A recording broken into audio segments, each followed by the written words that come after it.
Most people think wealth is one smooth ramp. Earn more, save more, slowly climb. But look closer at how the wealth ladder actually works, and the entire picture changes. There are exactly 6 invisible lines between where you stand right now and total financial independence. 6 thresholds. And here's what almost nobody tells you. At each one, your entire relationship with money resets. The way banks treat you resets. The way risk feels inside your chest resets. The way the economic system itself reacts to your existence resets. And the gap between someone who understands these 6 levels and someone who does not is not small. It is measured in decades. So today we are going to walk through all 6 levels. And by the end, you will know exactly which level you are standing on right now and exactly what the system is doing to keep you there. Wealth does not move in slopes, it moves in steps. You spend years on a flat plateau where nothing seems to change. Then you cross a single threshold, and the whole game shifts overnight. Economists call this a nonlinear system. You might call it the reason your friend with the same salary somehow feels twice as free as you. But here's the dangerous part, the part that keeps most people trapped for a lifetime. On the plateau, you cannot feel any progress.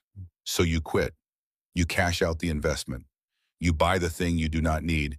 You tell yourself you will store it again next year. And every time you quit on a plateau, you reset the clock all the way back to level 1. The 6 levels are roughly survival mode, then $10,000, then $50,000, then $100,000, then $1 million, then $5 million, and beyond. But those numbers are not the real point. The real point is what each level actually unlocks, and why the game is structured to make the first 2 nearly impossible. Let me show you. Meet Kyle. He is 29, he earns $52,000 a year, and by every visible measure, he is doing fine. Clean car, rent paid, subscriptions running. But Kyle lives in level 0, and level 0 has a name that nobody uses out loud: chaos. At level 0, you have less than $1,000 saved. Every surprise bill is a full-blown crisis. A flat tire becomes 3 months of credit card interest. A dentist appointment becomes quiet stress you carry for the rest of the year. The data on this is brutal. Roughly 6 in 10 Americans could not cover a $1,000 emergency from savings. 6 in 10. But here is what the personal finance videos never tell you. Level 0 is not a personal failing. It is a structural feature of the system you live inside. Think about it. Your paycheck is designed to shrink before you touch it. 30% vanishes to taxes, automatic, invisible, non-negotiable. Then the subscription economy drains another chunk through automated recurring payments your brain barely registers. By the time the sweep finishes, you are not saving because you cannot save. The machine was calibrated to keep you exactly here. And the cruelest part? Being broke is expensive. At level 0, you pay the highest interest rates, the most bank fees, the worst insurance premiums. The system charges you extra for the crime of having nothing. This is level 0. This is where most adults spend their entire lives.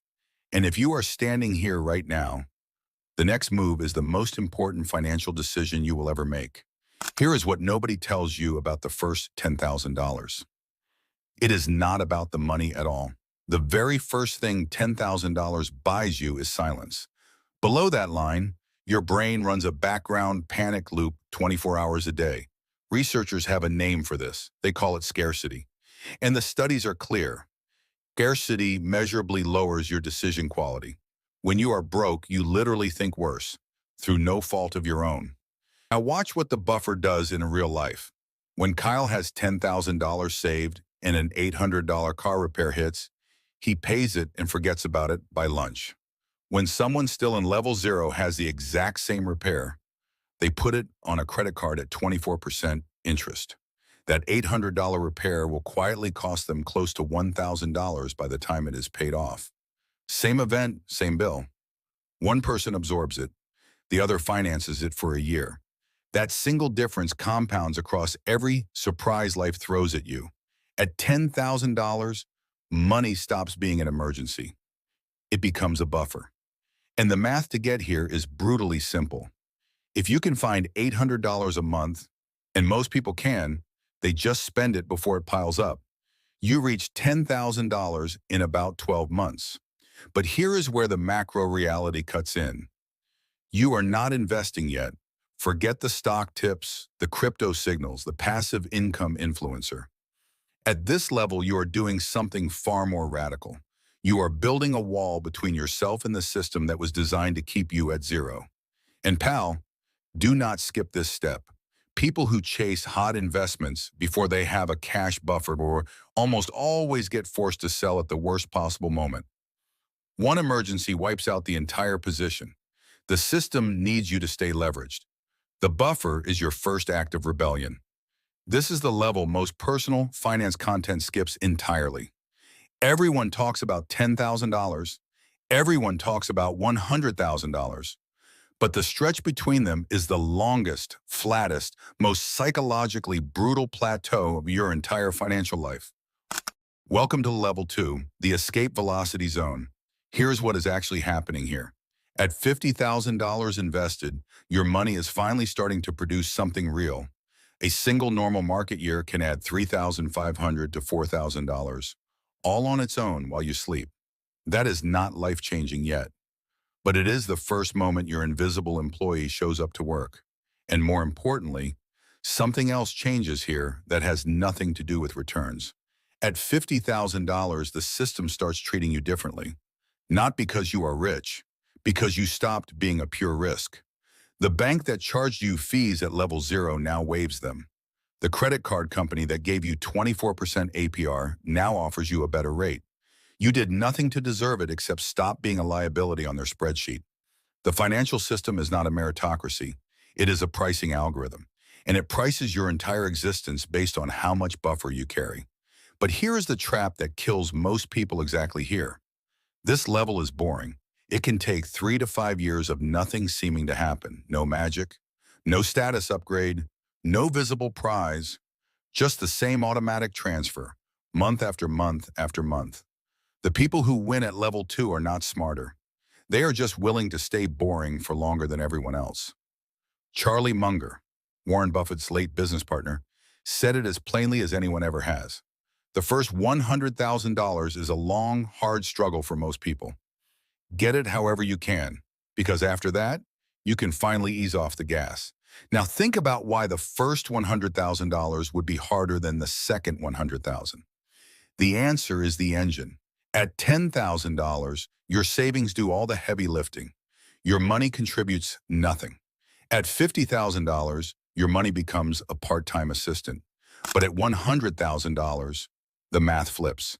At a steady 7% return, $100,000 throws off about $7,000 in a single year, all on its own. That is more than many people manage to save from their paychecks in the same period.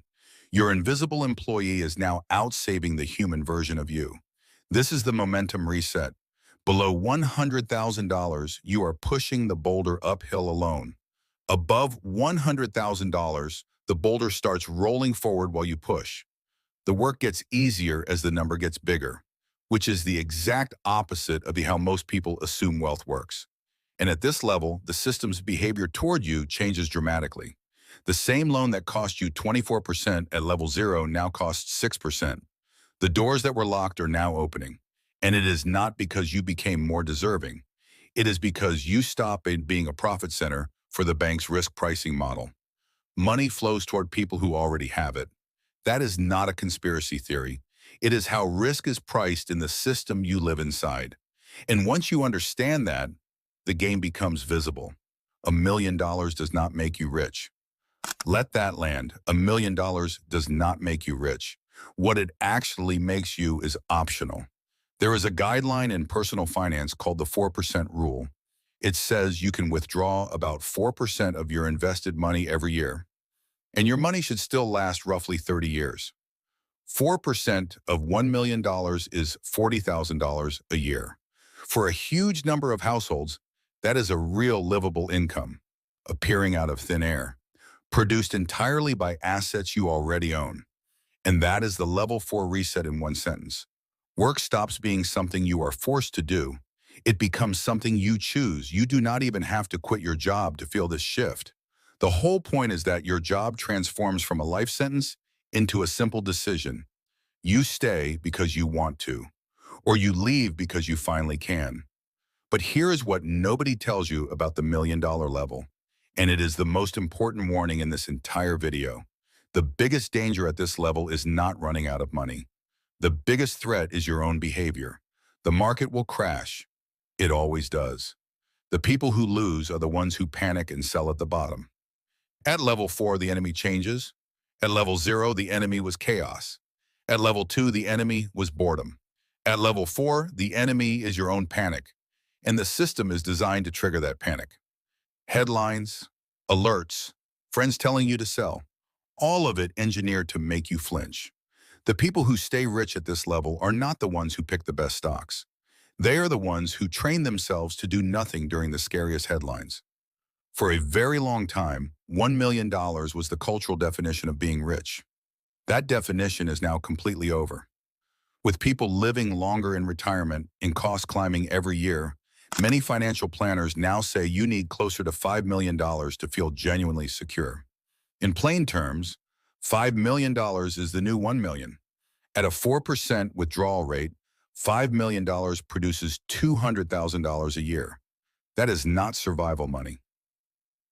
That is comfortable upper middle class spending, generated entirely by your assets year after year, potentially forever. But the real reset at level 5 is not financial. It is psychological. Below $5 million, you still think in terms of replacing your salary. At $5 million, you start thinking in terms of generations. Your money now officially outlives you. The core question quietly changes. It goes from, will I personally be okay, to what do I want this capital to build after I am gone? And here is the macro layer that almost never gets addressed. At this level, you stop playing the same game as everyone else entirely. The ultra-wealthy do not fund their lives by selling assets and triggering 37% income tax. They borrow against appreciating assets at rock-bottom rates, 2%, 3%. Since those underlying assets grow at roughly 8%, they win the 6% spread. And because a loan is legally structured as debt, not income, it never triggers a tax event. This is not a loophole. It is the architecture of the system, and it is available to everyone, but only useful to you once you reach a level where you have appreciating assets to borrow against. The system does not stop you from building generational wealth.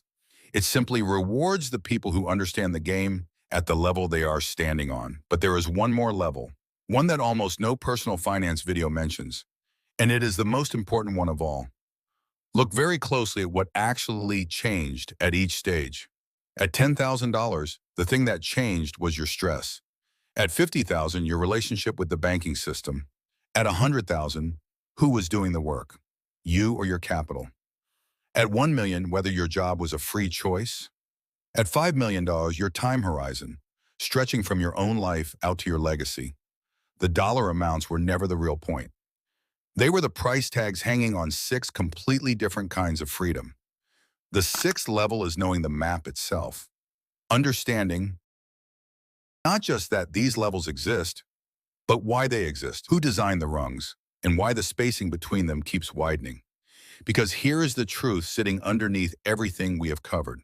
The economic landscape was not designed to trap you forever, but it was also not designed to help you climb. It was designed to reward the people who understand the architecture and extract value from everyone else. Most people look at wealth as a number. The ones who reach the 6th level look at wealth as a system.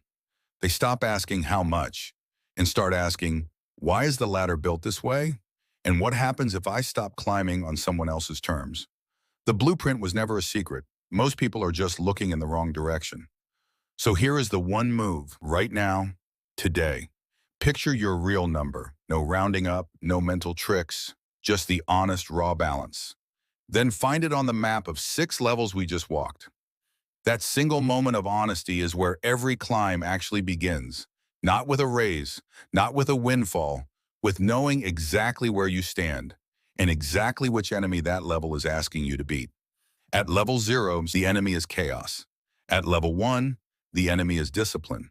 At level 2, the enemy is boredom. At level 3, the enemy is impatience. At level 4, the enemy is panic. At level 5, the enemy is your own appetite. And at the 6th level, the hidden level, the enemy is the belief that the ladder is fair. The people who win this game are not the ones who earn the most. They are the ones who refuse to quit on the plateau. They are the ones who understand that each level demands a different version of themselves. And they are the ones who finally see the system for what it is, not a cage, not a conspiracy, just a machine with rules. Learn the rules, climb the levels, run your own engine.